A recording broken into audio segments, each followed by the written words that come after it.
YouTube stream. Let me know if it's working. That'd be great. Let me check this cable, make sure it's in there. Yeah, it's in there. All righty. You know, Miranda, one of the things now that we're really probing, when at least I do when I work with patients and I do coaching with patients, is a history of trauma. And it's shocking the number of patients who really, I mean, especially in childhood, it's absolutely shocking the number of patients who, when we go back in time, we can find trauma. And I can still remember I was working with a lovely man who has had bladder issues for I mean, I think he was in his 50s when I talked with him. This was a few years ago. And he was hit by a car when he was a kid, and it shattered his pelvis. And he has had bladder and prostate problems ever since. And you can just imagine the trauma that happened there. All right, it's working. Thank you, hun. Thank you, thank you, thank you. Dana says, how much evidence is there to support that IC and fibromyalgia are linked? Is there any? Oh, absolutely. It's called chronic overlapping pain conditions. All you need to do is go to the Chronic Pain Research Alliance website, Chronic Pain Research Alliance, and you can look at study after study after study. So that's IC subtype 5. So if you have IC, IBS, vulvodynia, multiple pain conditions, then that's what we're really going to be looking at. All right, there you go. We have our first invader on YouTube again.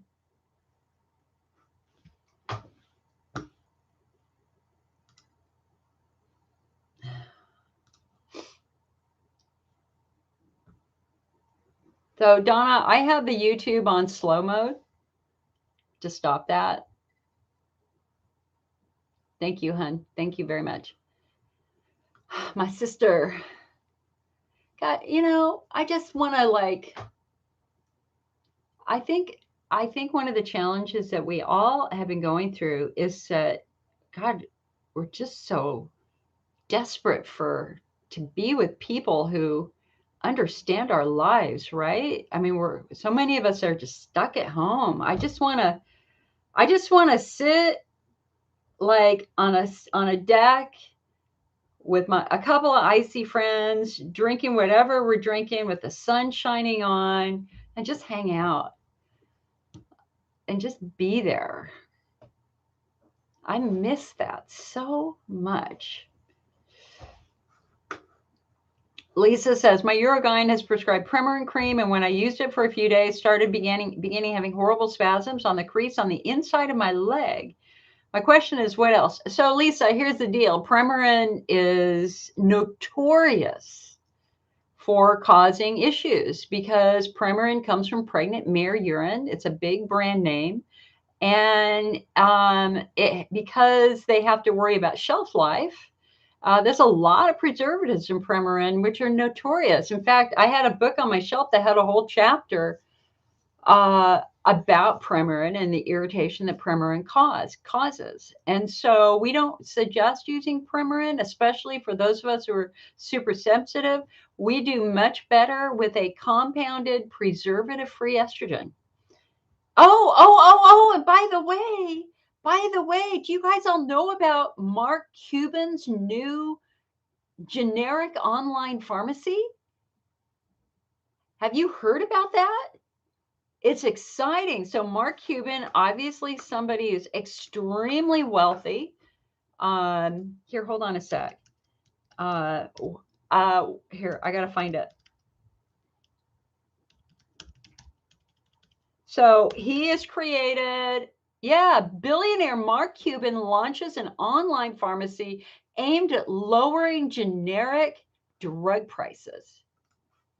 And so somebody was just saying that they were able to get their estrogen cream for like $40 instead of $250.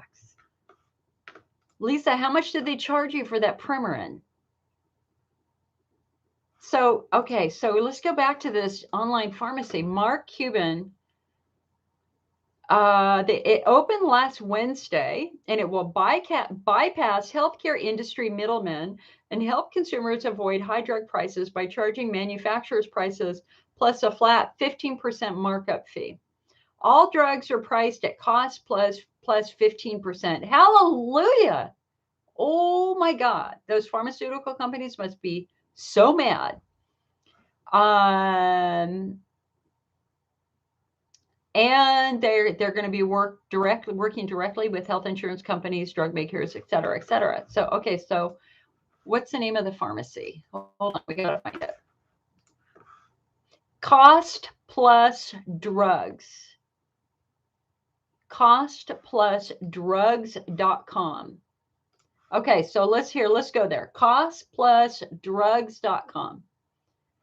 And let's put in some of the medications that I see patients use. All right, so let's see. So I'm going to do get started now. I'm going to, oh wait, I don't want to create it. Oh no, I'll create an account. Let's see how much I have to fill out. Okay, I'm going to do my email address.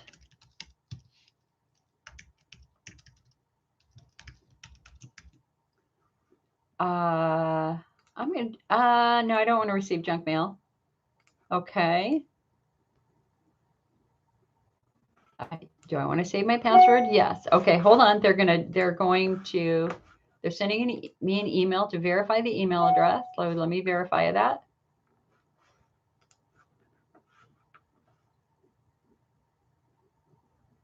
Okay. I'm signing in. Okay. Oh, okay. Hold on.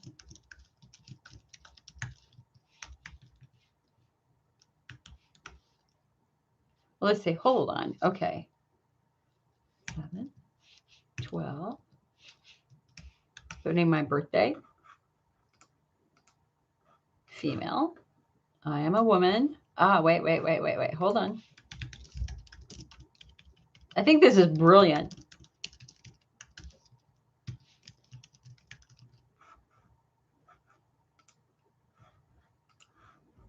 Genius. All right.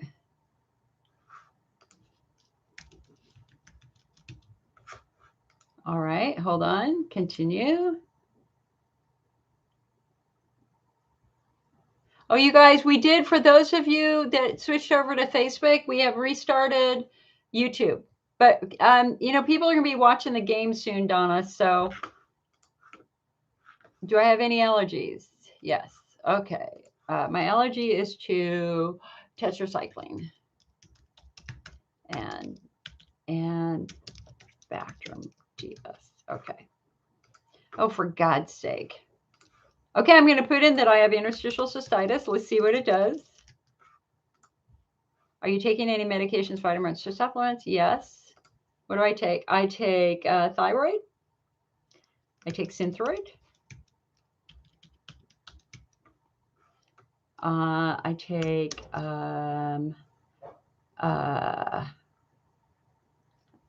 Flexeril. I take, that's pretty much all I take. And my vitamins. Am I pregnant? No. Lost my bits. Okay. Okay. So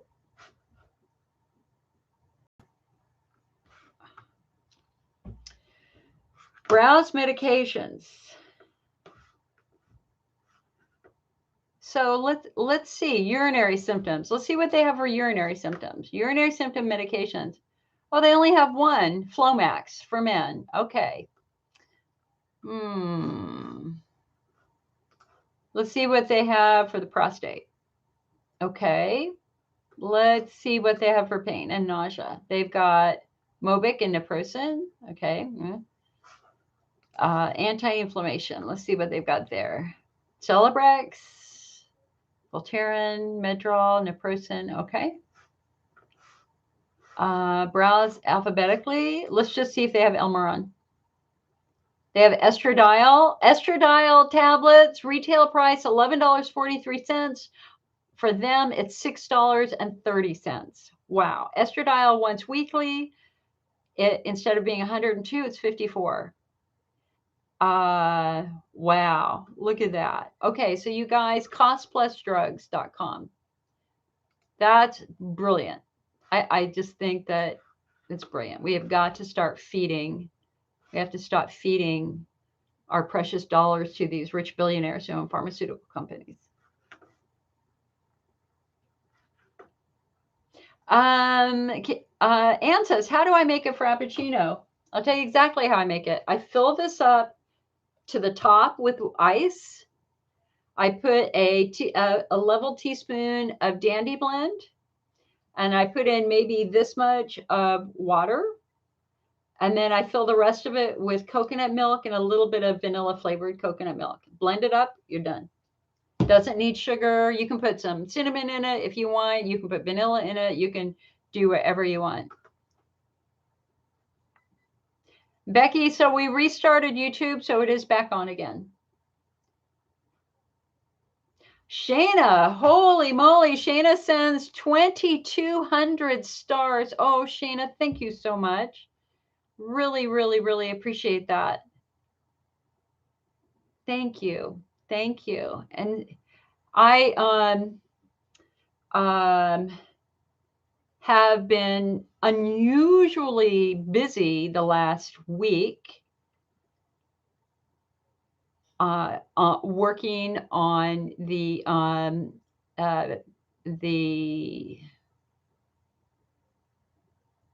damn it, I just don't think I can tell you. Sorry. Let's just say that my hours have been consumed with some legal stuff. That's all I can say. Miranda says it was, oh, yeah. Heidi says our IC 101 book is out of stock on Amazon or in the IC Network shop. On Amazon, you can get it on Kindle. We have it PDF. We have a whole bunch of print jobs going right now because we have new stationery, new letterhead, new labels, new envelopes, everything. And as well as I have to give them the new file, the updated file for the IC 101 book, which I will do tomorrow. And so we will be getting more print books. I do have a handful here. Kayleen. Oh, honey, Kayleen, girl, how are you? How are you, honey? How are you? You said you haven't been feeling good. You've been constipated and it completely boxed. Yeah. Yeah. Yeah, honey. I think the vulvodynia is flaring because everything feels like pins and being kicked with needles. Yeah, it sounds like it. I feel like I need to have ice packs around my vulva and lower belly. It's got to be stress doing this to me. Well, I mean, don't blame yourself for this, honey. Number one, you've got some really mega stuff going on. None of this is your fault. And I don't want you walking around thinking that you caused any of this because you didn't. You're injured. And you're not just a little injured, honey. You're big time injured, you know? And thankfully you do have that new doctor who's going to be helping you, which is good. So if you feel like you're being kicked with needles, probably what that means is that your muscles are tight and they're pressing on those nerves. And so, and you know, whenever ice helps somebody, that tells me that it's neurological. Whereas if heat irritates them, again, that kind of supports the fact that it's probably neurological. Whereas if heat helps, then we really look more at muscle. So if heat feels good, we're looking at muscle. If ice feels good, we're looking more at nerves. Lee says, is there any evidence for Baclofen and IC? No, because Baclofen is not technically a bladder therapy. Baclofen is about relaxing skeletal muscles.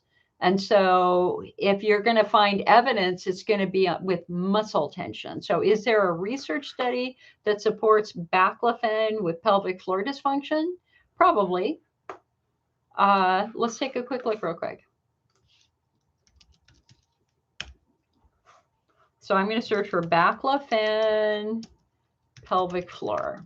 And I'm on the National Library of Medicine website.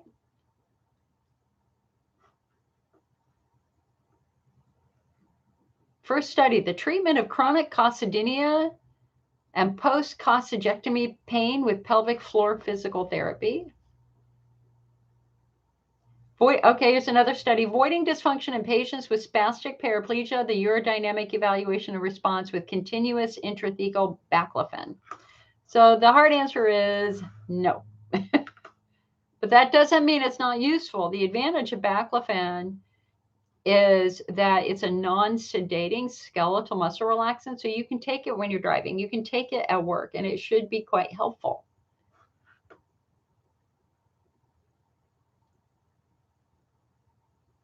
Miranda says, just go look above, and you're in Facebook. It will tell you what meds you're on. Miranda, it's really hard for me to look at stuff when I'm streaming. If you can cut and paste it into an email and email it to me right now, it's much easier for me to look at it. I can't move around in Facebook when I'm doing a live stream. I can only look at this specific page. Otherwise, I run the risk of accidentally shutting down the stream. So can you cut and paste it and send it to icnetwork@mac.com, icnetwork@M as in Mary, A as in Apple, C as in Charlie.com, and send it to me right now, and I can do that. Lisa, $60. Holy moly. Thank you.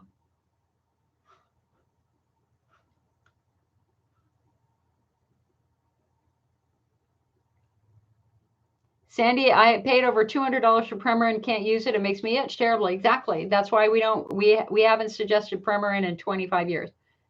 Jill says, find a good chiropractor for your neck and your TMJ. My chiropractor helps my TMJ so much. He massages my jaw and trigger points. He says he can't cure my grinding, but he can help with the tenderness.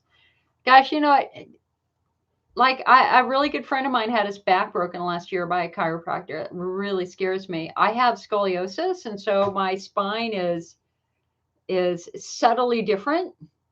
I have an S curve down below, but clearly that's affecting me up here, and I would be really afraid to have a chiropractor do any sort of adjustment on my neck. Although I will say, you know what? When I was playing competitive tennis in college, I used to go to the football trainer,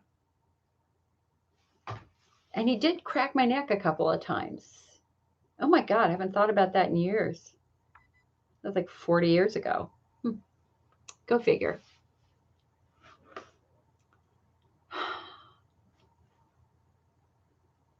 See, and I'm not, I was never a grinder until COVID. I think the stress is just hitting me. Carol says, someone new to Facebook, how do I give them a link to watch this live? All you need to do is send them to our Facebook business page, right? So this page. So I think it's facebook.com/interstitial cystitis network.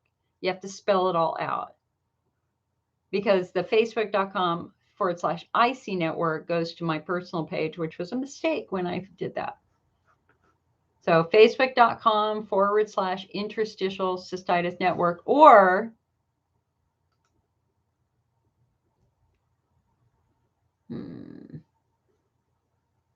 is there another? Nope.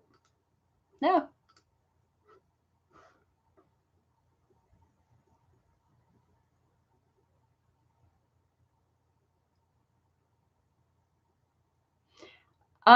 Okay, so Heidi, again, I've got like 5 of them right here. Let me take a look. I literally have, they're in the shelf right back there.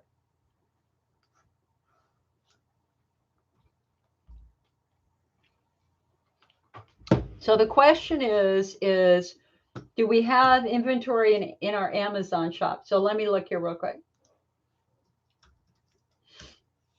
Because, we have to divide our numbers between Amazon and our shop.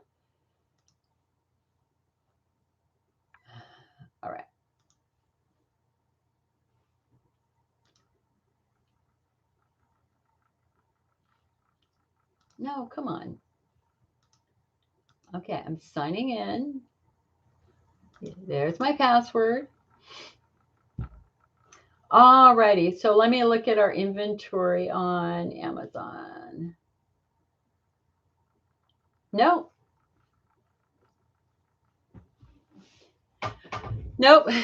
Let me look at my shop here.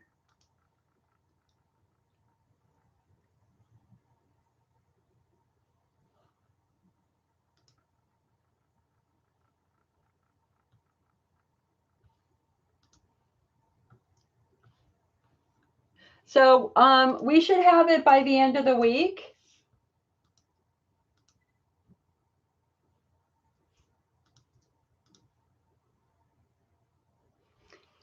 We should have it by the end of the week, hun. And now you can, in our shop, you can do the PDF file for $9.99, and you can just read it on your computer.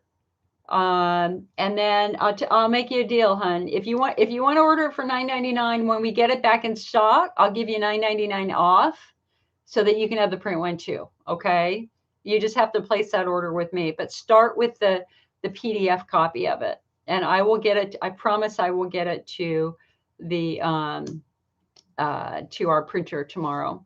They told me to do it last week, and I've been dealing with this other legal thing going on.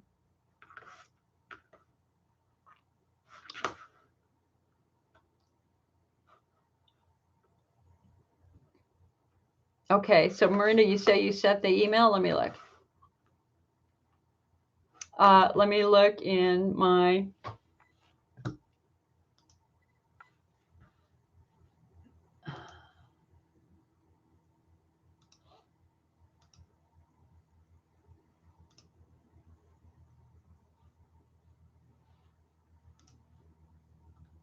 Miranda, I don't have it. IC Network at Mac. M as in Mary, A as in Apple, C as in Charlie.com. IC Network at Mac.com.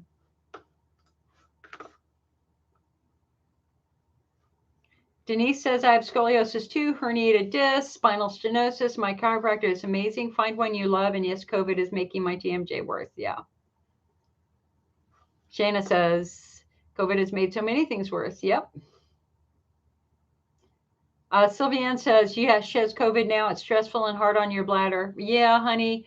So what they're finding, again, is that this tremendous inflammatory response. So you understand that inflammation is biological warfare, for lack of a better term. It's your body's attempt to try to control what is happening. And so it sends white blood cells and lymphocytes and neutrophils to the area to try to kill whatever is going on.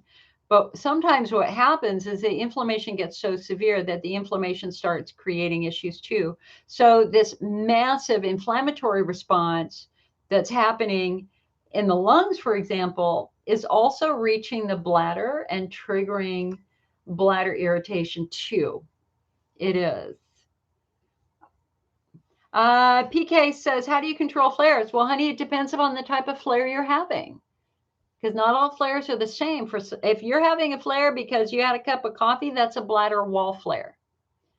And so we're gonna, for diet-induced flares, the first thing you would normally do is drink some water to dilute your urine so that it's not so irritating. You could then alkalinize your urine with some pre-leaf or some Tums, or sodium bicarbonate and a little bit of baking soda in a glass of water, like a quarter teaspoon. But Tums is better. Pre-leaf is better for that because they don't have the sodium, which can raise your blood pressure. You can use once you've done that and you've waited an hour or so, we're just trying to dilute your urine so it's not quite so irritating.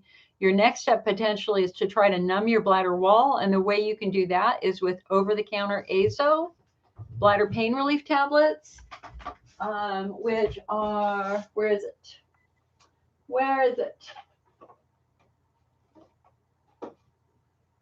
Nope. Test strips. Where's my azo?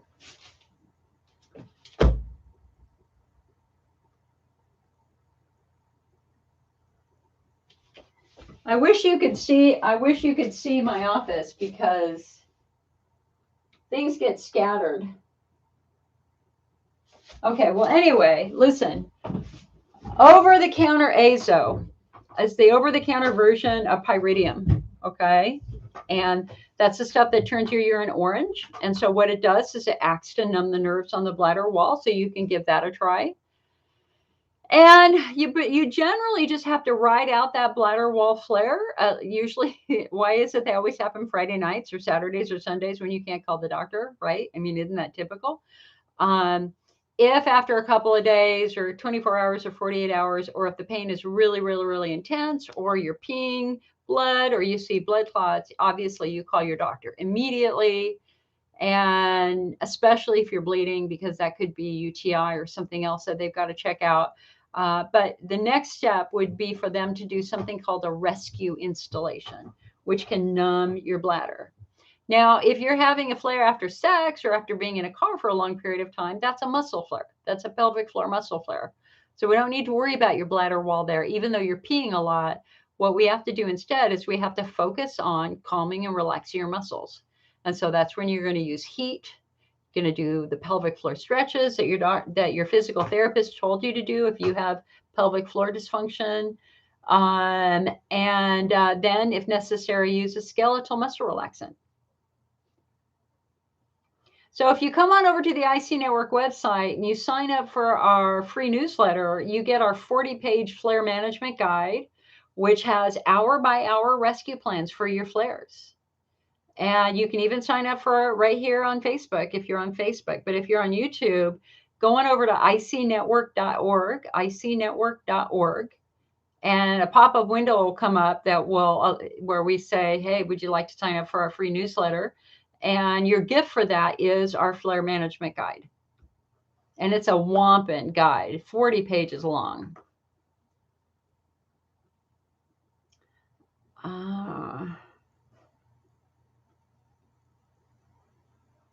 Anne says, what if you have a flare with no pain? Well, that if you're just peeing a lot, then we're really going to be looking perhaps more at the bladder wall. Pelvic floor flares tend to be, you tend to have pulling sensations, pushing sensations, pain when you're sitting down, et cetera, et cetera. If your only symptom is increased frequency or urgency, then maybe we're going to look at, are you ovulating? Is it a couple of days before your period where we're seeing a modest adjustment in estrogen levels? You've got two nerves in your bladder. You've got your alpha afferent nerves, which control frequency, urgency. Those are nerves that are really easy to turn on. They're meant to be easy to turn on so that you can pee. In contrast, your your C fiber nerve, which is a nerve that controls pain, is really hard to turn on. Usually it takes trauma to turn that one on. And so the good news here is if you're only having frequency urgency, then that means that lesser nerve is the issue. Jay says, coming in late, but I'm watching from the beginning. Your bite and your night guard might both need adjusting. Your dentist is not working with you. Yeah, I've only seen him twice because my dentist, retired or something. Judy says, can you recommend any pelvic floor stretches on YouTube? Not really, hon, because there's a lot of different muscles down there. And so until we know which muscles are your problem, you're just guessing. And that's why it's so important to go to a pelvic floor physical therapist at least once so that they can identify which muscle group is the problem. Is it a shallow muscle like your levator? Is it a deep muscle like your piriformis? They're treated very, very differently. So it's not like, and is your pain on the left side or is it on the right side? Is it low? Is it high? Et cetera, et cetera. So it's really hard to figure out what will work for you. You could end up doing the wrong thing. The one thing I can tell you is that Kegel exercises are not recommended for somebody with tight muscles, because Kegel exercises are for people who leak, for people who are incontinent. The problem with us is we're the opposite. Our muscles are so tight, it's hard to pee. And the last thing we want to do is tighten those muscles, which is what a Kegel does. Judy says, hi, Mary. Jay, thank you. Yeah, my search starts anew. It's just so annoying. It's so annoying because it's just like right under, it's like right there, like right underneath my cheekbone. And I keep pushing it, which just makes it worse.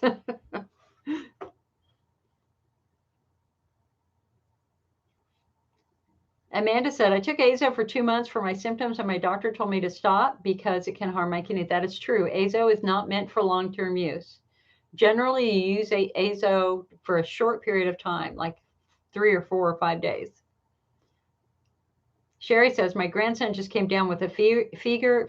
Ugh, my head hurts, so I'm suspecting I have a fever too. You're not vaccinated at 62, so I'm in for a ride. Sherry, honey, be careful. Be careful. You know, you guys, you got to understand that Omicron has 2 distinct variants. It's got the A variant and the B variant.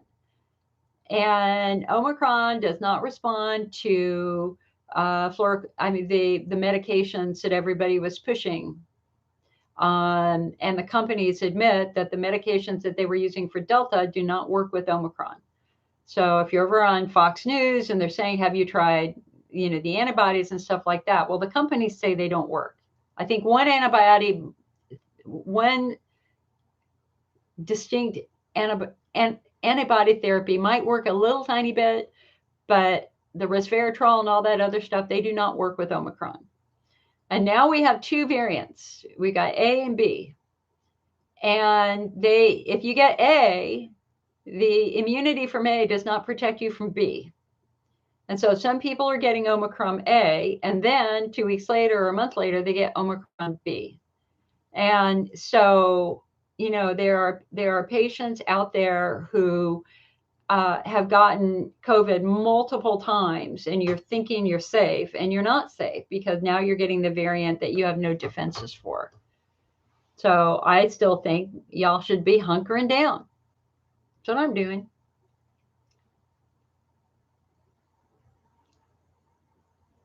PK says, what is the exercise called that I can tell my doctor? I don't know. It's just not a Kegel, not a Kegel. It's called a reverse Kegel, maybe. Donna says, don't forget your self-care. Close your eyes and take some deep breaths. Okay, let's do that. Everybody, let's do a little timeout, shall we? Let us take a deep breath in and a longer do for yourself. Do it. Be bold, and mighty forces shall come to thy aid. I've got a series of icy affirmations that we have on business cards that we're getting estimates right now to have printed. I thought it'd be really cool to have a little pack of affirmation cards to send to our members. Ashley says, could kidney stone removal surgery cause trauma? Sure. But so can the kidney stones. The kidney stones can have very sharp edges, which have the potential of really scraping along your bladder wall and irritating your bladder wall and your urethra. That's one reason why passing a kidney stone, especially in your urethra, can be agonizingly painful, because it has sharp edges. But, guys, you always have to remember, healing is always happening. Your body is trying to fix whatever the hell's going on. It is. Healing is always happening. And our job is to create an environment that will support that healing. That means we don't want to get in the way of healing. So if you've got a bladder wall issue, the last thing you should be doing is pouring acid on the wound. Don't keep pouring acid on the wound.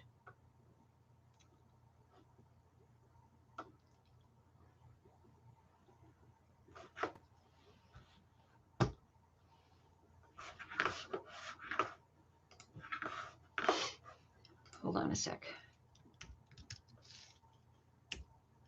Oh.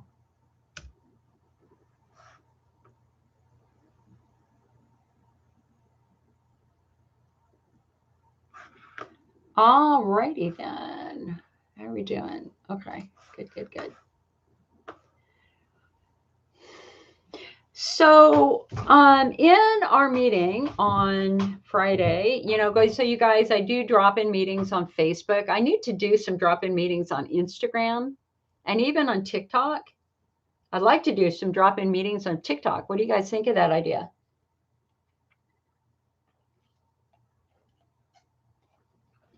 And if you guys, if you like what I'm doing here, make sure you hit the like button and or subscribe so you get notifications when I go live. That would be awesome.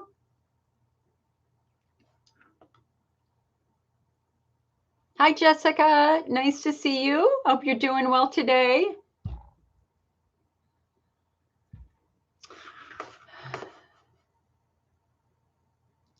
Becky says, I didn't know you were on Instagram. I don't use TikTok. I'm barely on Instagram. I don't have time.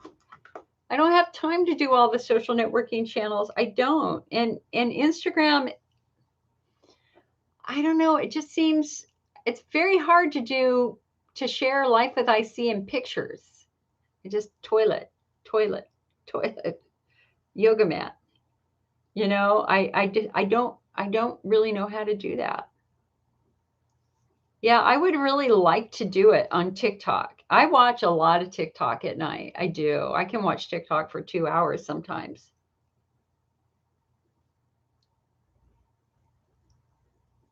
PK says, what's the bladder regeneration study? So this is really, really interesting. So, a lot of patients have asked, how can I have my bladder removed? Can we just do a bladder transplant? Can you just give me a new bladder that's not damaged? And of course, the answer is they don't really do bladder transplants. But Wake Forest University they have an institute called the Institute of Regenerative Medicine. And for about the last 20 years or 15 to 20 years, they have actually been growing human organs from a patient's own tissue. So basically what they do is a deep biopsy of the bladder. And then they take the different cell lines and grow them out in a lab separately. So you've got the urothelium that gets grown out, you've got the bladder muscle that gets grown out separately. And so you've got your own cells that are growing and multiplying in petri dishes or whatever they're growing them in. And then what they do is they mount them on a scaffold. So a scaffold is a structure that is biologically compatible. So it's not like it's metal or anything like that. So it's a little scaffold of I don't know, cartilage or something, whatever it is. I'm not sure. And they put the muscle on the outside, and then they put the urothelium on the inside, and they've got it in like an incubator, and now they watch it grow over the scaffold. So now we have literally something that looks like a bladder, like it's the same shape as a bladder. So they started implanting these, well over a decade ago in children with spina bifida, and they were quite successful. Of course, the problem with this approach is we've got urothelium, you've got muscle and this nice scaffold in the shape of a bladder, but there's no blood supply and there's no nerves, right? At least I don't think that there are nerves, but there's definitely no blood supply. So what they would do when they implanted it in these children is they would wrap it in omentum. I think that's the right word. Omentum. It's not the undum. It's omentum. Omentum is blood vessels. It's kind of like a fine webbing of blood vessels that lines the inside of your abdominal wall.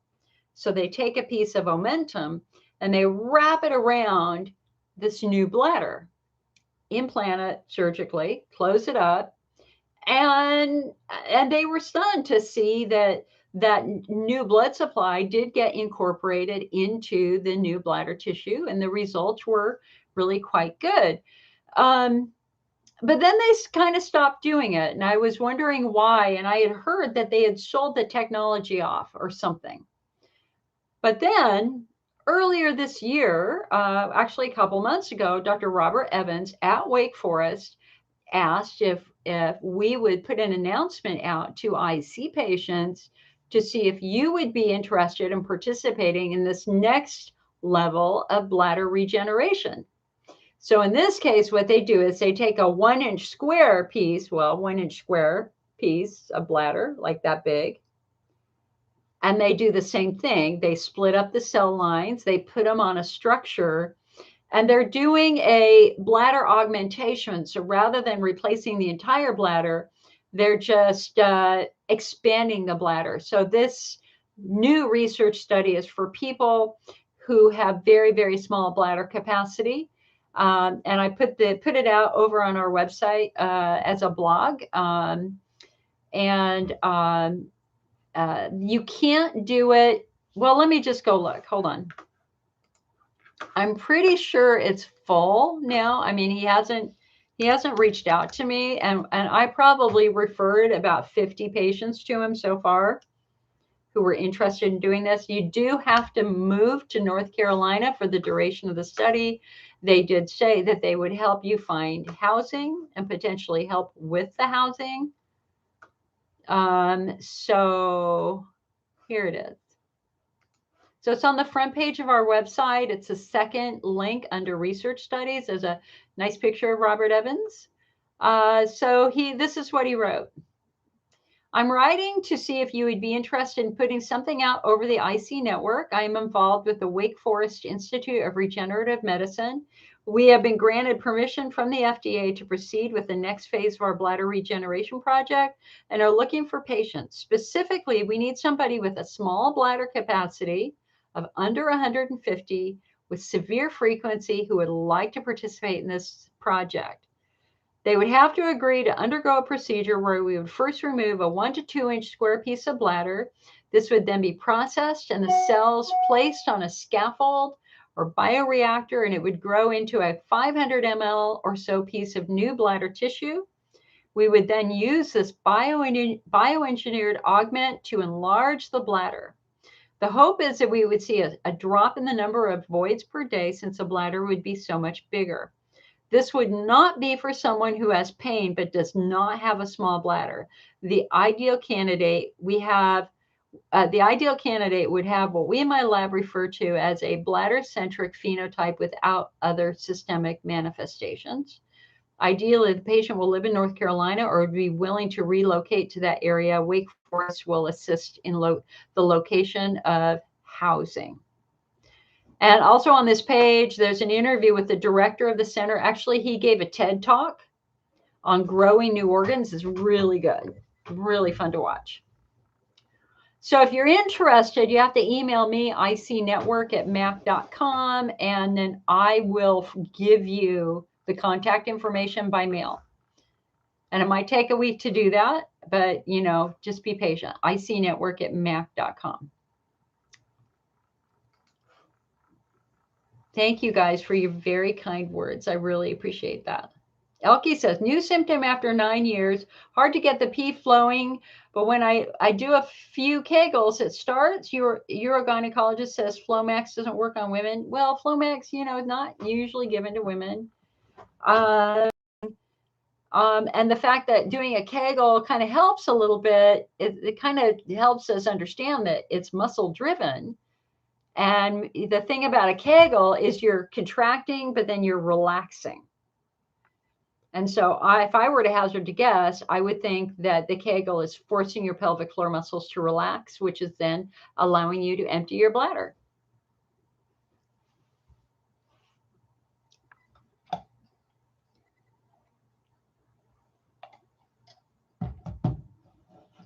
Jessica says, how am I doing? Honey, TMJ, I'm the TMJ girl today. Oh, it's always something, right? It's always something. Don't you just want to have a month with no problems?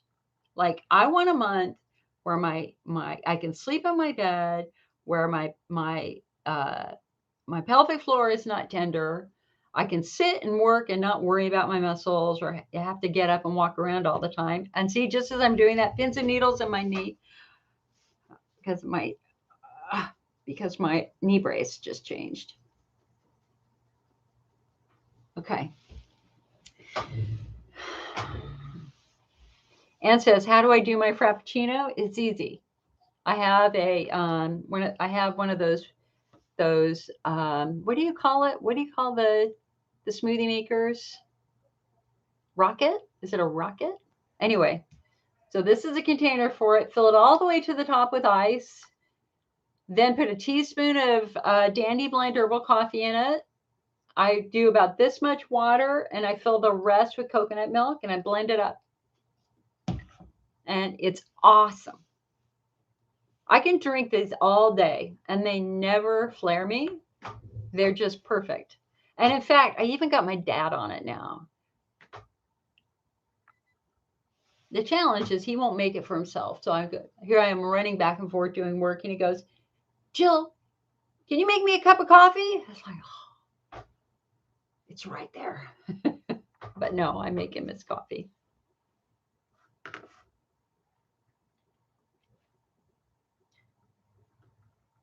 I want to do the TikTok. I do. I'm being consumed right now with work.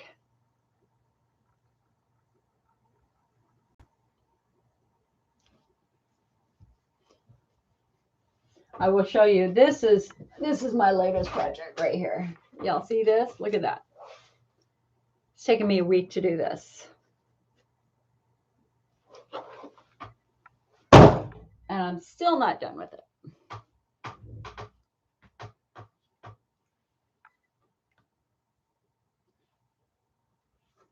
Anybody in the snow? Is anybody out there? Have you been hit by the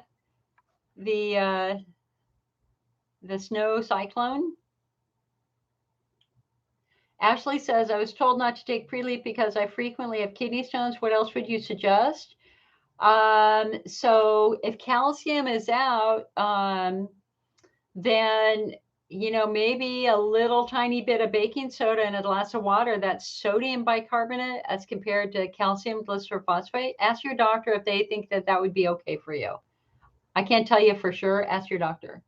PK says, "I just had a UTI and a black widow spider bite." Oh my God. Then an ant bite on the same foot, then got cellulitis. Oh, girl, I got bit by a black widow about 10 years ago. It was in my bathroom. It had come in through a little hole on the side of the house. We have a lot of black widows where I live, like my sister's house out in the country. The outsides are covered with black widows. It's crazy. Okay, so anyway, this black widow spider, which was probably like this big, crawled in underneath my bathroom cabinet. And so I'm sitting on the toilet and I look up and I see it. I can see the freaking black widow spider. I saw it for about a week. And as soon as I got close, it disappeared. It went right back into its hole, right? So one night, it's late, like 2 a.m, and I'm going to brush my teeth. I'm, just really trying to go to bed. And the effer bit me on the top of my foot. Now, I don't know about you, but I didn't feel the bite. What happened is my foot felt like a rock. It felt like concrete. And I'm looking down there going, what the heck? And then I look down there and I see the freaking spider. And so it's 2 a.m, and I can feel the venom working its way up my leg. So then my ankle went numb. Then my shin went numb. And this is like in 10 minutes. And I'm thinking, okay, I won't wake anybody up until unless it goes over my knee. So the venom worked its way all the way up my knee, all the way up to the middle of my thigh, which was by that time, it was like 3 in the morning. And I have to go and ask for help. I had to wake people up and say, hey, I just got bit by a black widow. I think you need to take me to the emergency room. They take me to the emergency room, and they go, yeah. Well, we don't have any anti-venom for you. So what we're going to do is we're going to put you on massive muscle relaxants because the muscles just cramp. So that heaviness was just the muscles cramping. And you can see why. If it had gotten into my belly and up by my heart, it could have stopped my heart. And so for 2 days, I slept for 2 days with these massive muscle relaxants. And I think we finally were able to kill the black widow. Okay, so I did get an email. So hold on a sec. I want to go to Miranda's.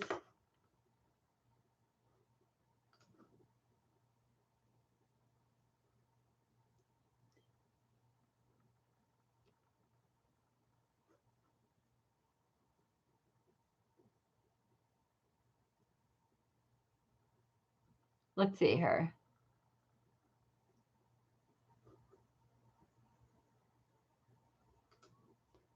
All right, Miranda.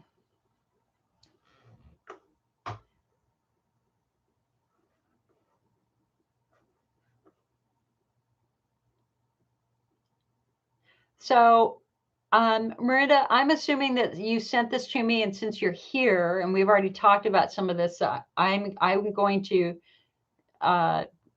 comment on a few of these things. So, when you were young, 8 to 10 years old, you were hit by a car while you were on your bicycle. Your pelvic bones were broken. And then with your first pregnancy, you had twins. You had to have a C-section. With my second baby, you tried for a normal birth. The doctor said, we will try and see. When it was time, they picked up that your pelvic bones were not normal. And so, but you were able to have a normal birth, but you were small. Okay. You have not been able, okay. You're not able to hold urine. In your 30s, you had to go for a partial hysterectomy. They found my uterus was partially on top of my bladder. That's actually remarkably common. You had to cut part of my bladder away to get the uterus off. That's uncommon. After that, my bladder just got worse. You also had the 2 hernia operations in your 40s.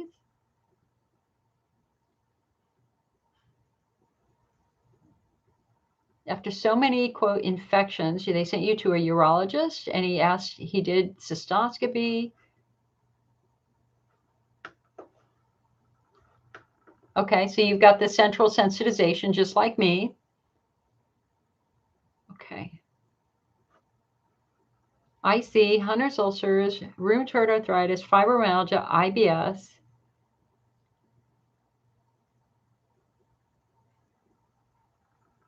Wow, you slept for the first time in 30 years.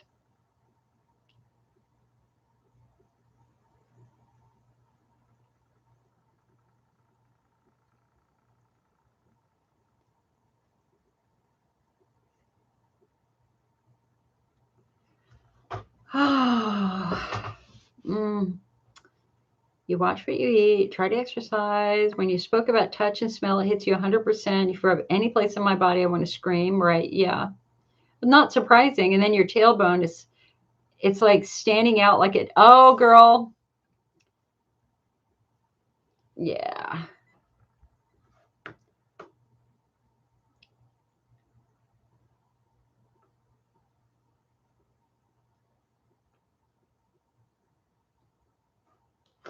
Oh, honey.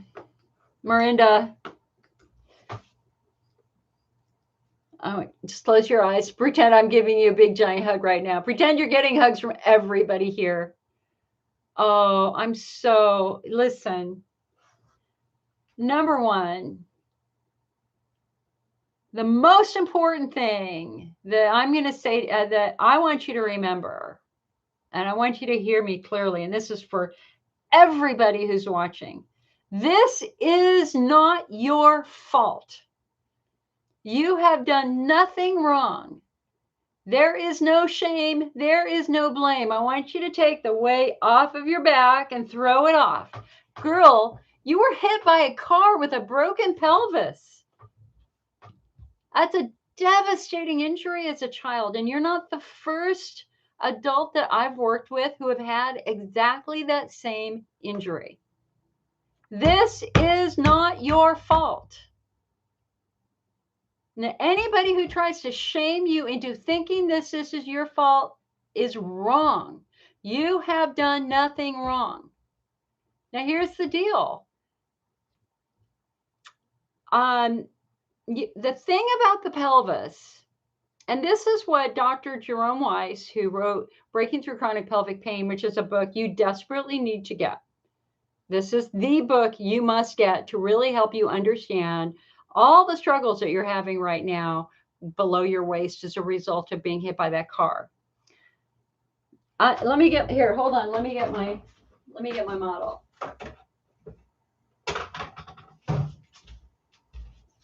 All right. So Dr. Jerome Weiss says that Western medicine fails the pelvic pain patient. Why? Because doctors like to play in their sandbox, right? Urologists stay in the urinary tract, gynecologists stay in the reproductive tract, gastroenterologists stay in the bowel, and they don't look at relationships. And here's the deal. The pelvis is a small, confined area with a lot of stuff going on, and all of these structures influence each other. And so, number one, here is a pelvic cavity, right? And so in this pelvic cavity, here I got to put my levators on. Okay. See, my magnets don't work anymore. Come on, get on there. So, oh, you know what? Just pretend the levator's on. So in this pelvic cavity, what are we going to have? We have the vagina and the uterus, right? We have the bowel, which is going to be on the left side. We have the bladder, which is going to be like right here, right? So, you know, when we ask you, where is your pain is immediately above your pubic bone, right? And here's your pubic bone. This is where the bladder is. It's not to the left or to the right. The bladder is centered, right?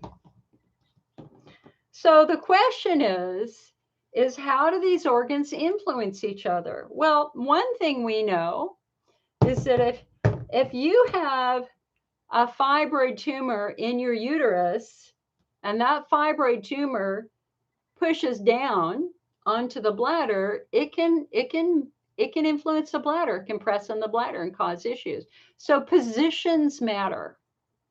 Positions matter. But also in this pelvic cavity, we have really critical muscles. We have our skeletal muscles. These are the muscles that help us walk. They help us to open our legs in and out. These play a critical role in our ability to move. So the question here is, can your bladder change your muscle behavior? Can your uterus change your muscle behavior? And the answer is absolutely. Because when you're in pain, your muscles get tight to protect you from the pain. That's called the guarding reflex. When you're stressed and anxious, your brain will also tighten your muscles.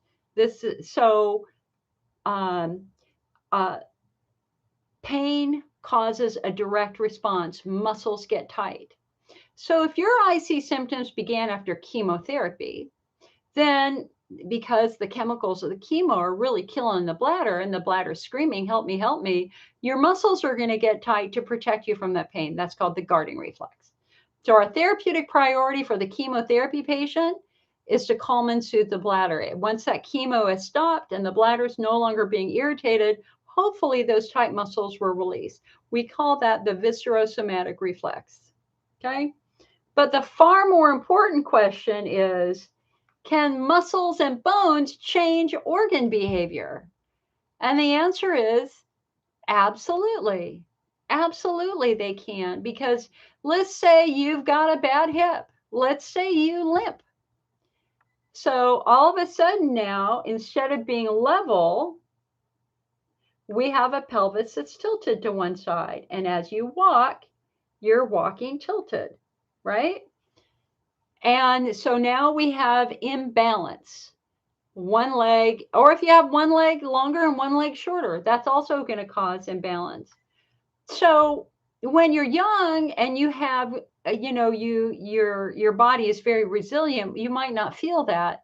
But man, once you hit your late 20s and your 30s, that's when we start seeing wear and tear issues that over time, walking like this is going to create long-term dysfunction in those muscles. So now we have muscles that have trigger points in them, AKA the right side of my neck, which has multiple trigger points in them, and they've been there for years, right? And as long as that trigger point is there, that muscle is not going to be healthy. So what's the consequence of tight muscles? Tight muscles restrict blood flow because there's a lot of blood vessels that go through here. There are a lot of nerves that go through here. So patients who have tight muscles will have dramatically reduced blood flow to the bladder. It's very hard for the bladder to be healthy without good oxygenation and good nutrition. If you struggle with constipation, if you struggle with vulvodynia, those also have been directly related now to tight dysfunctional pelvic floor muscles.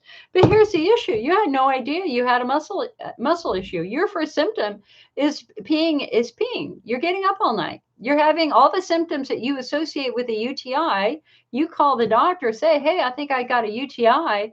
The doctor goes, okay, let's try some antibiotics. They don't work. You go back to the doctor. The doctor does a culture. The culture comes back negative. But in many cases, the doctor says, well, just in case, let's put you on long-term antibiotics for 6 months a year. They don't work. You go back to the doctor. The doctor goes, okay, maybe you've got overactive bladder. Let's put you on overactive bladder medications, ditropan, Detrol, Mirabitrix, or Mirabegron. They don't work. You're still flaring. You go back to the doctor, and inevitably the doctor, or eventually the doctor is going to say, oh man, I hate to break it to you. You got this incurable bladder disease called interstitial cystitis. Here's a diet. Here's Elmeron. I'll see you in 6 months. And you're like going, what the hell? Okay, I have a name. That's good. But what the hell? What is this? And the doctor doesn't necessarily take the time to explain it to you. And they might say, come visit the IC network or whatever. And you're a good patient. You legitimately want to get better. So you follow the diet, you do the bladder therapies, you do the Elmeron. But the problem is you really 6 months, 1 year, 2 years, 3 years, 5 years, 10 years, 20 years later, you still are struggling. And you might even be getting worse. Why? Because for this patient, it really was never their bladder. Their dominant problem was, in fact, the original musculoskeletal injury. And there are many, many patients whose symptoms began after falling on your tailbone, breaking your tailbone. That's absolutely classic. So our therapeutic priority for this patient is, in fact, to restore blood supply. How do we do that? With pelvic floor therapy, pelvic floor physical therapy. And I'm the perfect example of that because bladder therapies never worked for me. Never. I did DMSO. I did everything. It didn't work for me. You know what? And I had a doctor say to me, you will be in pain for the rest of your life. You will forever be a burden on your family. Get used to it. This is your life. And I went, no, stop. I will prove you wrong. And he was wrong because I am pain-free now the great majority of the time. Why? Because we figured out that my problem is actually a muscle-driven problem. And it's actually a muscle-driven problem because of my scoliosis combined with a bad SI joint. And as long as I keep my muscles healthy, I'm good. But it's a work in progress. But instead of, I get up. Last night, I didn't get up once. I usually only get up once at night. I have not had a night where I've been peeing all night for a long, long time. Because I now understand very, very clearly that I am a muscle-driven patient. And in fact, when they looked at my bladder and did a hydrodistension 4 years ago, I've got a baby bladder. My bladder's perfect. There's nothing physically wrong with my bladder. And when I woke up in the recovery room, the doctor said, this proves to us that you were never a bladder wall patient. You are entirely muscle and nerve driven. So here's the deal, hon. You took a terrible injury. And if I were to hazard to guess, your tailbone has healed out of position. So let's look at the back side of the pelvis for a moment. So look, here's your spinal cord, this triangular piece of bone right here. That's your sacrum. And then, of course, we have your tailbone. And if you look to the side, you can see that your tailbone curves under. Think about a dog whose tailbone, his tail is between their legs. Think about a dog under stress. You know, a dog that's scared, man, their pelvis is tucked under and their tail is all the way down. That shows you pelvic floor under stress. But even normally, our tailbone is tucked under. But if your tailbone broke out of position and your tailbone is to the left or to the right, or instead of being tucked under, it's actually pointing out, then that absolutely is going to be putting abnormal stress on your pelvic floor. So, and I will send you, since I have your email, Miranda, I'm going to send you our magazine, one of our magazines, which told the story of a patient who attended one of these meetings. And I always say, you are an anatomical mystery to be solved. And when you go to the doctor, please do not say you have IC. The worst thing you can do, you have to walk into a doctor's office ready to say, here are my symptoms. I would like to know what could be causing these symptoms. You are an anatomical mystery to be solved. So anyway, she attended one of these meetings. She heard about the subtypes, and she was having all the symptoms that we associate with pudendal neuralgia, IC subtype 4. So she had pain when she was sitting down that was relieved by standing up. She occasionally had pins and needles, or a persistent genital arousal disorder where you feel slightly aroused, but it's painful and creepy and disgusting, and you don't want to tell anybody about it, right? So she listened to one of my lectures, and she was like, I think I have pudendal neuralgia. So she went to her urologist with her symptoms, and he goes, I agree. I absolutely think you do have pudendal neuralgia, that you've got muscles so tight they are compromising nerves, thus explaining the pain while sitting that was relieved by standing. Okay. So then they took it a next step and they did some either x-rays or CAT scan or MRI. I don't remember what it was. But what they found was astonishing, because what they found was that her tailbone, instead of being tucked under, was tucked outwards and was completely out of position. And so that was huge. That was absolutely huge. So she then spent the next year working with a pelvic floor physical therapist and working with a chiropractor. And they were eventually able to get her tailbone back in the correct position. And she went from being completely bedbound to getting pregnant and having a baby 95% better.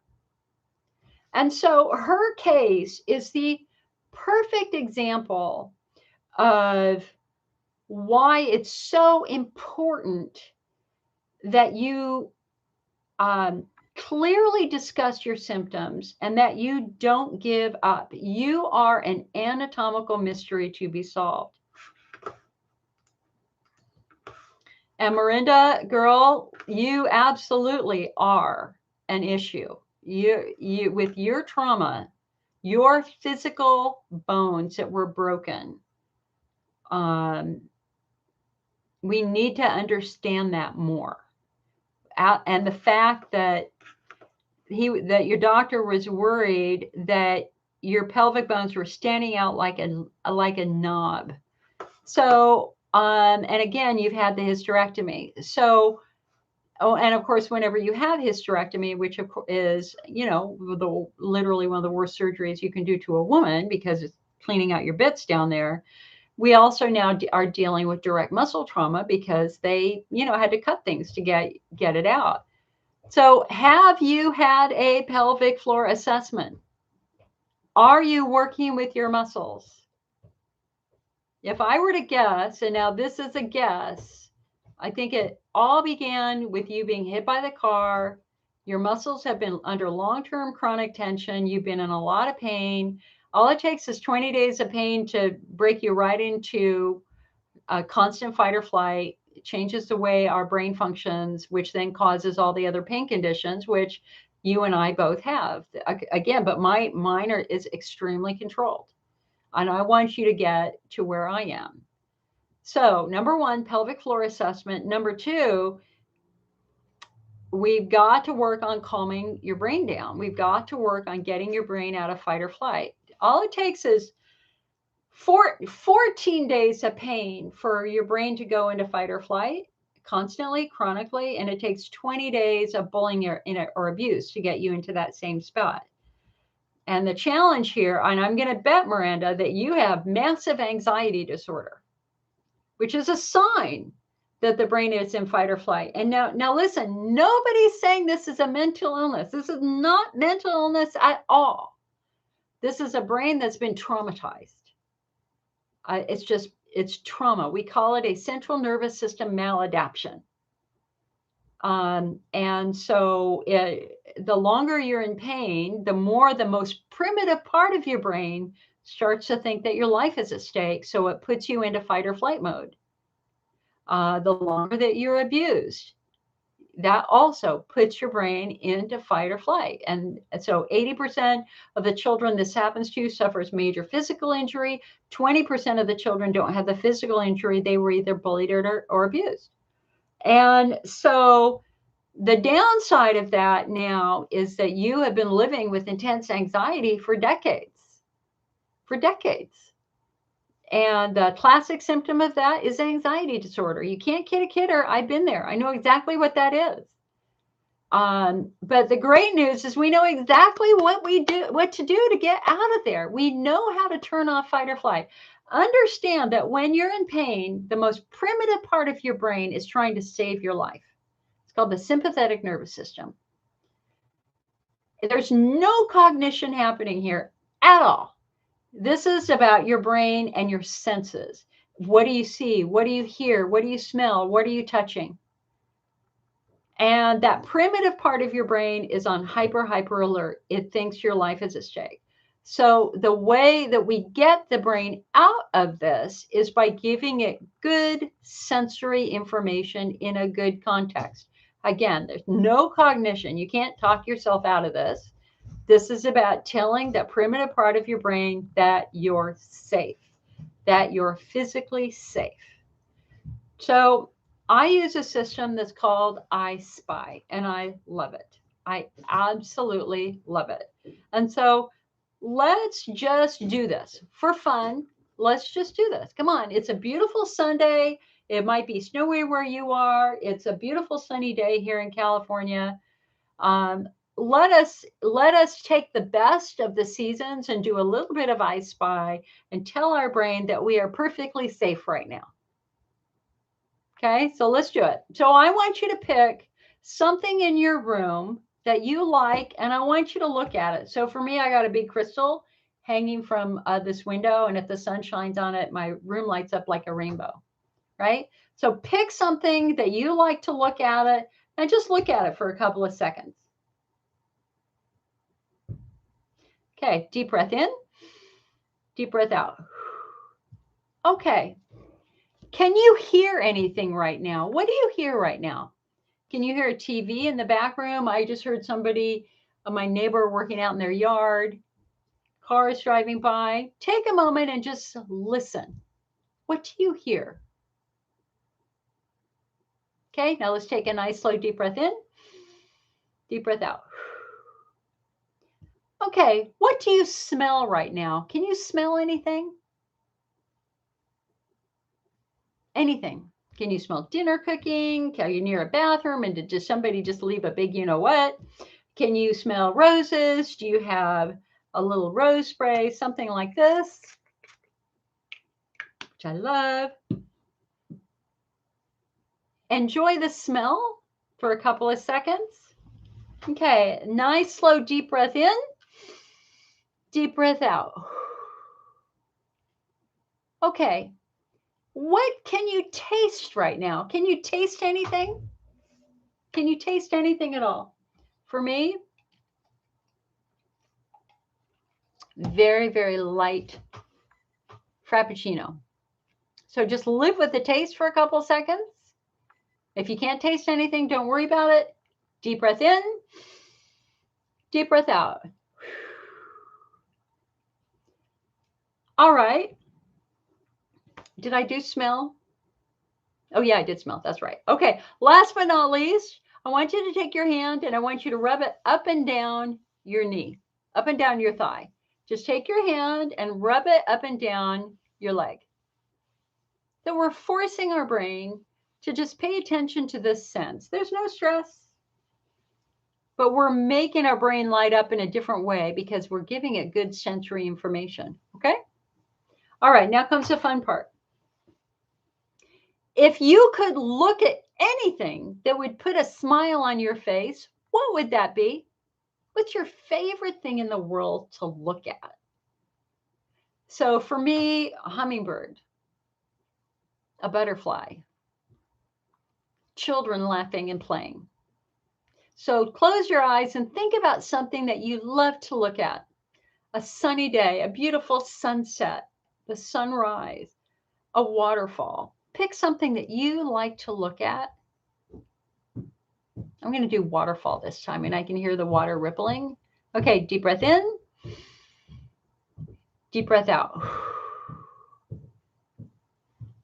What is your favorite thing in the world to smell? What do you love to smell? Is it roses? Is it coconut? Is it baking cinnamon rolls, cookies? What is your favorite smell? I want you to close your eyes and I want you to imagine it. So for me, hot cinnamon rolls, bacon in the oven every single time. Like, let me at them. I love cinnamon rolls. That's my comfort food.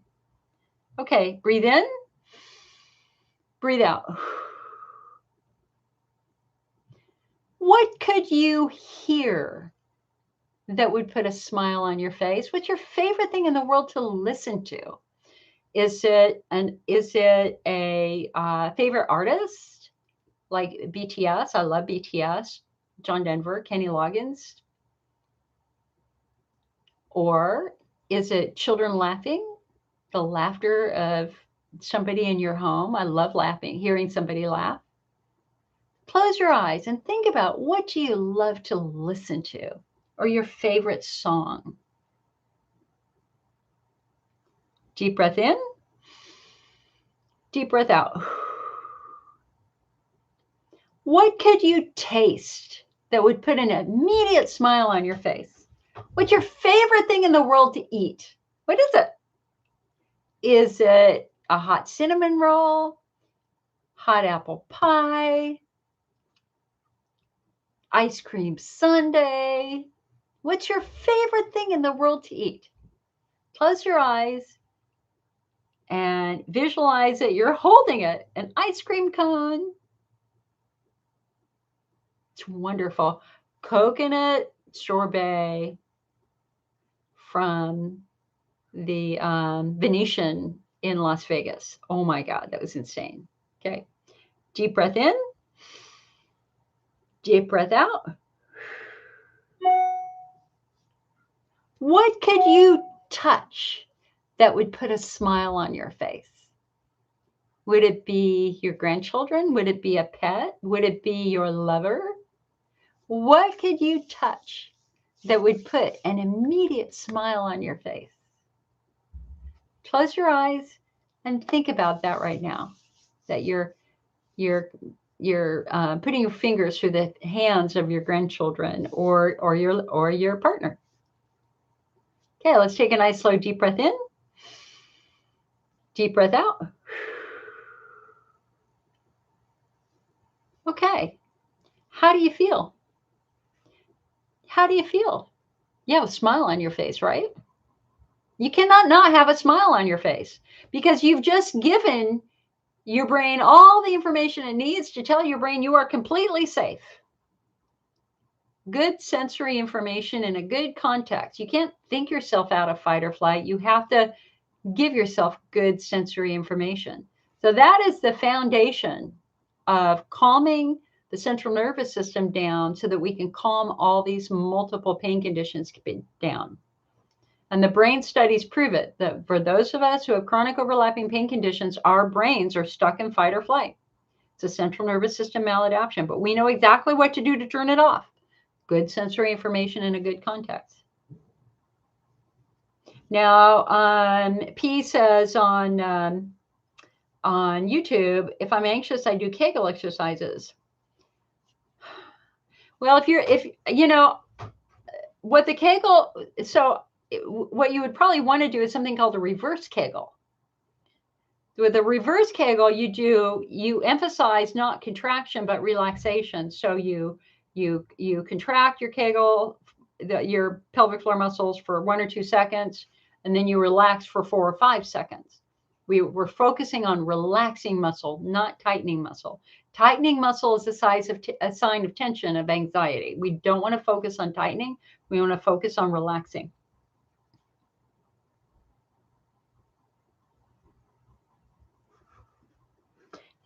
P says, if I do long holds for half a minute and reps, the urgency, it lessens the urgency. I don't disbelieve you. I think that that's absolutely possible. But again, if we're dealing with long-term chronic pelvic floor tension, you don't want to do that. Just like you don't want to strain to pee and you don't want to strain to have a bowel movement, that's bad. We have to focus instead on getting these muscles healthy. And a healthy muscle is not a tight muscle. It's a relaxed and loose muscle, right?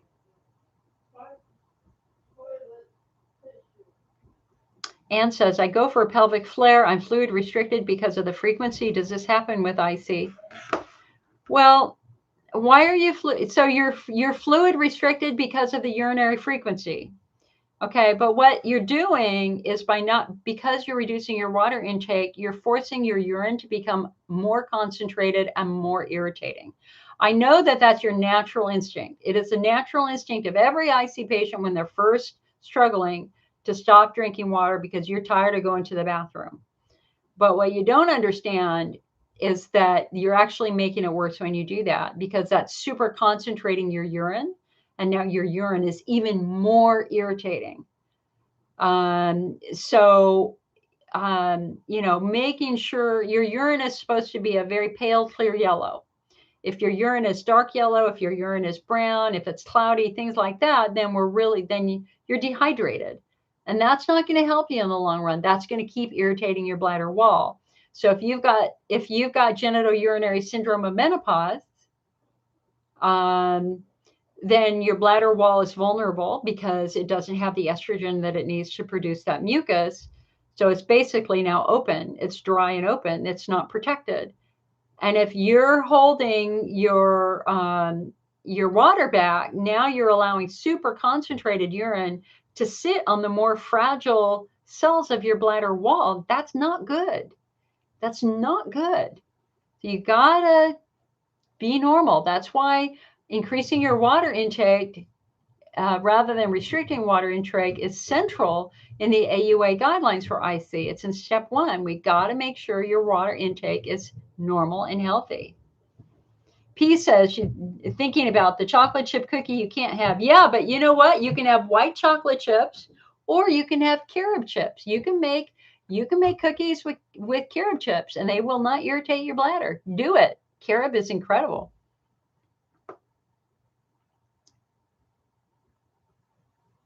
Anne says, I'm drinking enough with exercise. It's a lot. And you stop after 8 p.m. Yeah, I mean, you're in that, you're damned if you do, damned if you don't situation. I understand not drinking the water after 8 o'clock because you don't want to get up at night. But, if you ate something that might be a little bit provocative at dinner, and then you stop drinking, you're allowing those irritants to linger a little bit longer, potentially. I understand your frustration. I really, really do. We just have to try to figure out why you're up at night. And So again, cause versus effect. The nocturia is the effect. We have to understand the underlying cause. Are you up at night because and peeing all night because you are in estrogen atrophy? And if that's the case, then topical estrogen is an important therapy.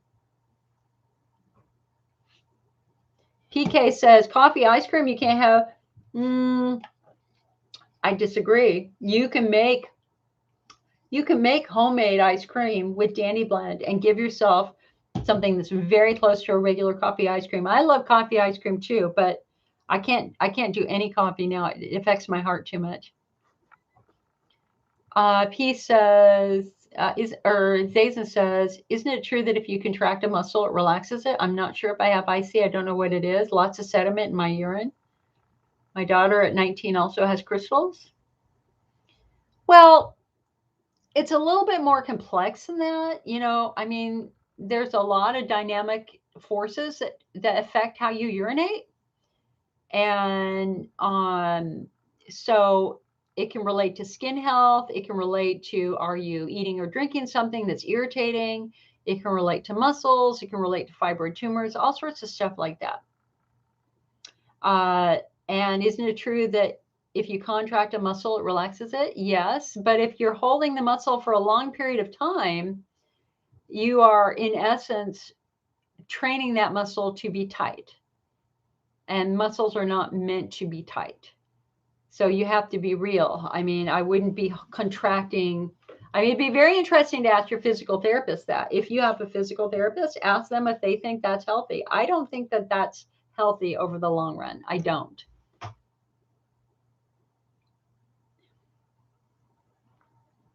Okay, Vet says you had your hydrodistension 1.5 weeks ago, and you had 4 days of pain, but 4 days of pain, but now you're better. But today you're not doing well. So Vet, you're flaring today. Any idea why you might be flaring today? Got any ideas? Did you eat or drink something you shouldn't have eaten? Are you stressed? Are your muscles tight? What do you think triggered your flare today? And again, no shame, no blame, hun. And I'm not, nobody should ever, ever, ever, ever think that I'm telling you it's your fault. It's not. It's not. Nobody would deliberately do stuff knowing that it would hurt them. But occasionally things happen. Like my dad gave my mom 2 pieces of See's candy yesterday and she ate them. And she flared like a beast last night with her vulvodynia. And I walked by and I saw her eating the chocolate. And I was like, are you sure you want to eat that chocolate? So Vet said you ate a banana yesterday. Well, bananas have been treated like they're terrible for IC, but what the research studies show is that bananas are actually quite soothing. I'd be surprised if the banana flared you, but everybody's different. Banana does have a little bit of potassium in it. So what I think I would lose the banana for 2 or 3 days, and then I would try again and maybe go with a half a banana and see how you do, because sometimes it's about quantity. But bananas have gotten a bad rap in the IC world. That bananas actually, in the research studies, have been found to be quite soothing. I never flared from bananas, but again, I don't have Hunter's lesions or something like that. And you're on a gluten-free diet. So how about your stress level, hun? Did you get stressed yesterday?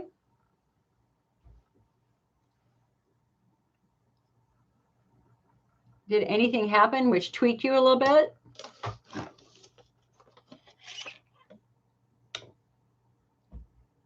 Because when you're under stress, you tighten muscles. Just saying.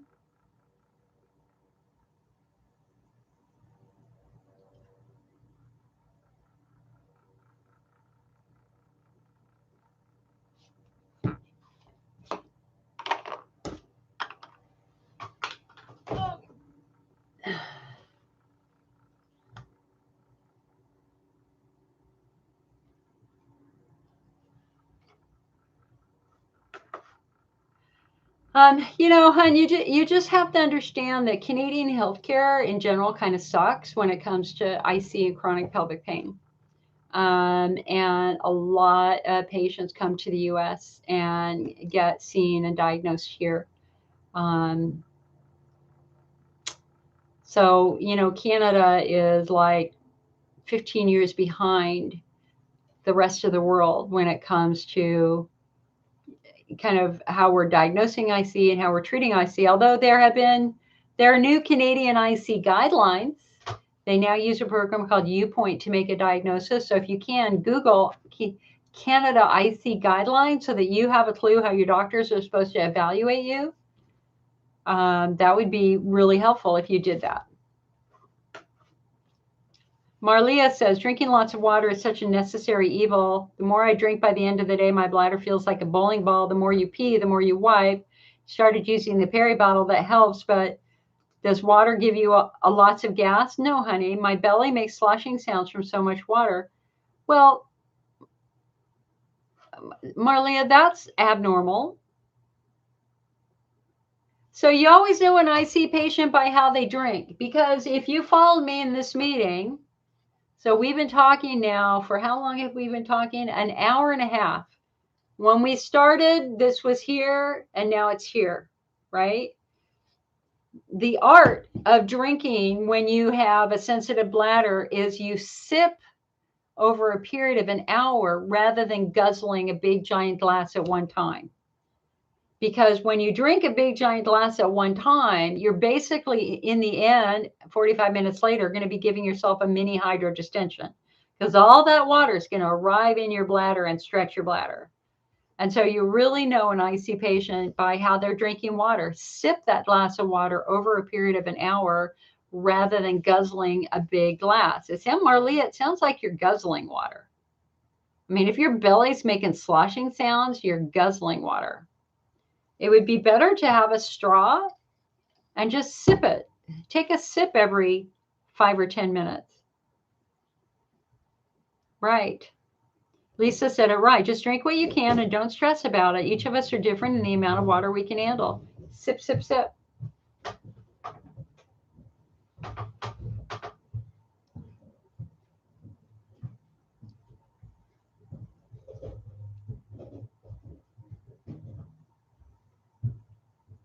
Yeah, you agree. Canada healthcare sucks. Yeah, I'm sorry, but it does. Diane says pelvic floor therapy is the best thing I've ever done. Completely agree. Absolutely the best thing I've ever done too. Absolutely. I mean, I remember that when I was having this pulling sensation, and 10 months after my hysterectomy, I finally get into my gynecologist who did the surgery, and I'm like, please help me understand why I'm feeling this terrible pulling sensation. And he took one look and he gasped and he goes, oh my God, I can see your muscles quivering. And I'm like, yeah. And he goes, these are involuntary levator antispasms. And he really basically looked very apologetic considering how bad they were, and he'd been blowing me off for months. And so I sit up and he goes, okay, we know exactly what to do for this. You need physical therapy. And I'm like, great, sign me up. He goes, well, I need to warn you, most women drop out. And I went, well, I'm not most women. Sign me up. And then I went, why do they drop out? And he goes, because it can be really painful at first. And I went, well, I'm not most women. Sign me up. And what was interesting about it is that I have never found the act of the physical therapy to be painful. I just, and if it gets uncomfortable, I tend to laugh out loud or I grimace. So I did not find internal pelvic therapy painful to the point that I was crying. My test was always, how do I feel as I'm walking out of the office? And most importantly, when I go sit in my car, because it was the act of standing to sitting that was the worst. And so the first time I did it, I'm like laying there, she's working on me. It's like, okay. She goes, yeah, your muscles are wicked tight. Let's work on this. So she worked on this. She kind of massaged those muscles for about 15 minutes or 10 minutes, however long. And then I got dressed, walked out, and I'm walking out going, okay, this isn't too bad. As soon as I sat in my car, holy hell, mother of God, did it hurt. And I immediately burst into tears and I drove home sobbing. I was just sobbing in my car. It hurt so bad because it's like somebody was pulling on the scar tissue, right? And I get home, I get some Norco, I get a heating pad, and I am immobile in my recliner for 10 hours. Like, don't touch me. Oh my God. Right? It's like, it felt exactly how I felt after the surgery. Like, oh my God. No, I'm not moving. Okay. But I go back the next time and I explained to her, okay, we were fine. But as soon as I sat in my car, holy hell, mother of God, it started to hurt. As Claire Fraser says in the Outlander books, Jesus H. effing Christ. No, that didn't get it right. Jesus H. Roosevelt Christ. I think that's what she says. Okay. So anyway, I go back to the physical therapist for the next week. Yeah, it's Jesus H. Roosevelt Christ. Okay. And I tell her, and she goes, okay, well, that's obviously going to be our measure. Let's do it again. So I do it again. I'm laying there. She's working on me. It's really not that bad. It's fine. And I get up and I go walking out and I'm like, uh-oh. All right. I feel it. I go sit in my car. Oh my God. Yes, it hurts really bad. I started crying again. Drove home crying again after the second physical therapy appointment. But it wasn't quite as bad. So I go back the third day, the third week, and I say, okay, let's keep going. Because it didn't, instead of lasting 8 hours, it lasted like 2 hours. So we do it the third time. She's working in me. It's fine. Go out, walk out. Don't feel much. Sit in my car. Oh my God, it didn't hurt. Drove home with a smile on my face. Wow, we have made something good happen here.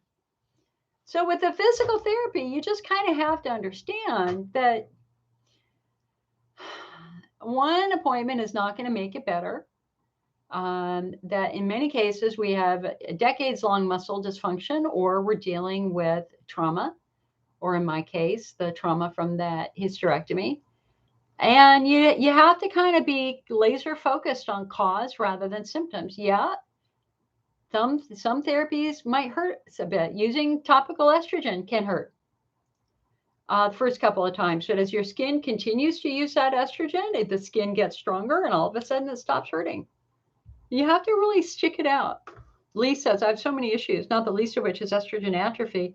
However, all topical estrogens and suppositories cause spasms and frequent burning. Have had to stop altogether. I need suggestions. So Lee, there's a wonderful pharmacy called the Women's International Pharmacy. That would be one group that you could try, or there is a pharmacy here in my county that's called Health First. And I had an opportunity to meet one of their lab manager, and we were talking about compounding estrogen. And I said, well, what do you do with patients who are just super, super sensitive? And actually what they do is they send out little samples of all of the creams and oil options for you to try to see if any of these would be irritating before filling your prescription. And so Health First is an integrative pharmacy and compounding center, and their website is healthfirstpharmacy.com. They don't pay me for advertising or anything like that. I just met one of them. So we just had this nice conversation. Sorry, I don't know how to make that focus. Health First, healthfirstpharmacy.com. You could give them a shot too. So, I mean, did they try olive oil? Did they try coconut oil? Lee, did they try any of those? Even something as simple as petroleum jelly. Lauren says, I'm doing pretty good now with my IC, with your IC, and tomorrow I have an appointment with a urogynecologist. It's my first appointment with a urogynecologist. My issues I want to discuss are more therapeutic than what the urologist can do for my IC. I want to talk about gabapentin or Lyrica. I want to talk, I'm only down to 1 Elmeron a day. Good for you. I supplement with Desert Harvest Aloe Vera and Bladder Builder. I would eventually like to not need this medication. I bought an easy wand, which I found to be helpful, but my current issue now is my period. I have a period for at least 2.5 weeks of the month, and they are heavy. My gynecologist writes it off as it being good that it's clotting. What?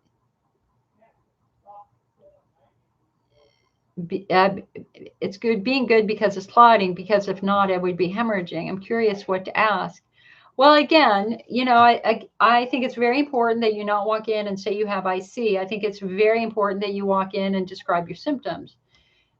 Having a period for the majority of the month is absolutely not normal, and that it's super, super heavy. And so to me, the very first question is going to be, why is this happening? And what can we do about it? So that to me is absolutely critical. Why am I having such heavy periods? Because I would assume also that you're cramping like a beast.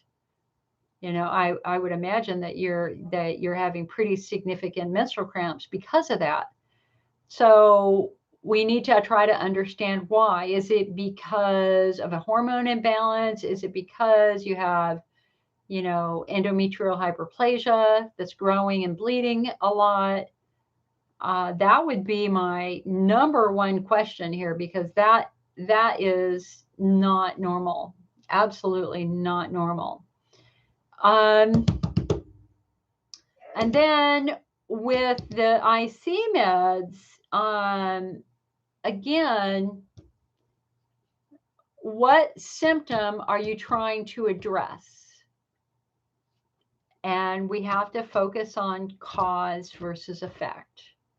So if, for example, you have fibroid tumors pushing on your bladder, then bladder therapies will not fix that. What will fix that is fixing the fibroid tumors, right? So I just think it's important that you always ask, what could be causing this? Help me understand what could be causing this specific symptom. And can we address that? Because you can chase bladder therapies for years, but until we understand the underlying cause, in some cases, it's thrown away money. I mean, it's just that simple.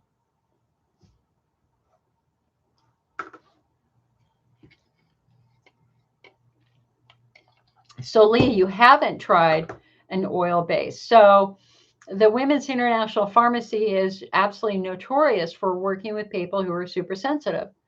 And so their website is women'sinternational.com. They don't pay me. That's a pharmacy I personally use.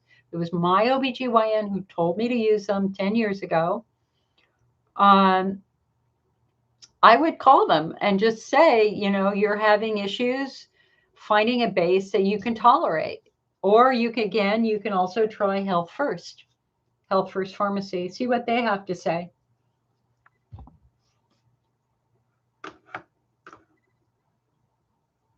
Lauren said, I would be hemorrhaging. I'm curious about what to ask. Well, I think, there's something called an endometrial ablation. So where they actually basically kill the endometrium that is hemorrhaging. So if you're done having babies and you don't want to have any more children, they could cauterize the uterine lining that's burning so much. That would be one. Number two, we would look at your hormones. Are your hormones screwed up in some way that's causing a lot of this? I mean, heavy menstrual flows are, I think we've all been through them. I know that for me, before my periods finally stopped, my periods were very heavy. Like, they were gushers. They were like 3-day gushers, but I was like, whoa, where'd all that come from? And the cramping was insane.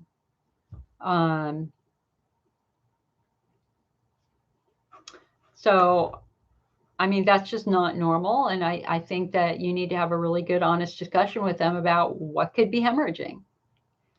Tell them that you need to try to understand it. You don't understand what's happening. Why are you bleeding? Where is it bleeding? Where is the blood coming from? And if they say your endometrium, your uterus, then say, okay, what can we do about that? And an endometrial ablation might be one of several options. It might. Carol said, I had a compounding pharmacy send a bunch of base samples. The best one for me, the only one that did not irritate me, was called the Vanacream base. Interesting. Yeah, Vanacream is very well known.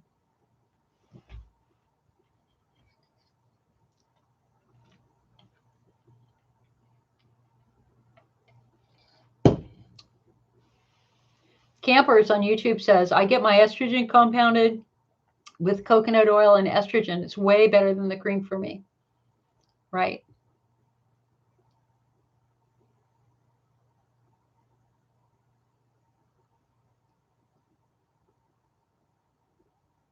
So Zazen, just understand that I know you're following a physio on YouTube, but Kegels are not recommended for patients with tight muscles. And so do not assume that, I mean, Kegels are used for people who are incontinent. So if you're incontinent, then go for it. But if you're not incontinent and instead you struggle to release urine, then the last thing you want to do is Kegels. Kegels are not recommended. Oh.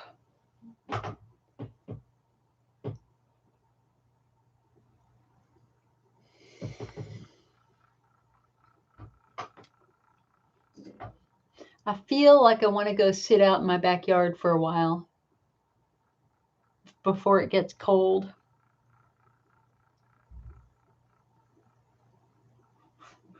All right, guys. Well, listen, we've been going for about 2 hours, almost 2 hours now. So I think we're going to cut. I think we'll cut it here, unless anybody has last call questions. So last call for questions. Last call for questions. If you have any questions for me, this is the time to do it. You're always welcome to email me, icnetwork@mac.com. icnetwork@mac.com. Please know I get a couple hundred emails a day. So be patient. Feel free to resend until you get a response from me. Put your titles, the subject line in capital letters. That always really helps me pay attention to that.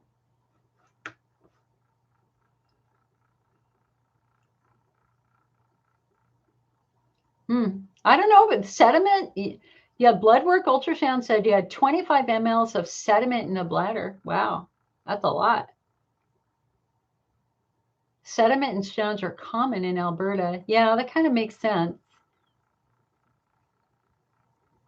Carol says, are there any websites for fascia problems? Also, which subtype is that? Fascia would be, myofascial would be IC subtype 3, pelvic floor driven. I would go to pelvic pain. Is it, hold on. The website I always start with for all things pelvis is pelvicpainrehab.com. Pelvicpainrehab.com. That's the Pelvic Health and Rehabilitation Center. They have offices around the country, and they're just fabulous. I love them. Really good to follow them online on Twitter. They're awesome. So pelvicpainrehab.com.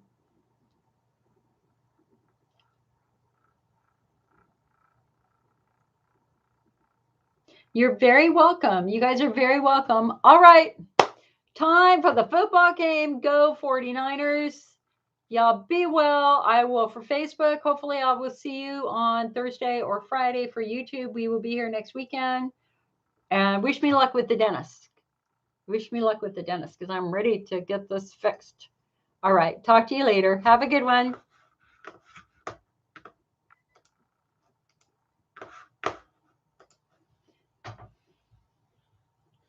See you later.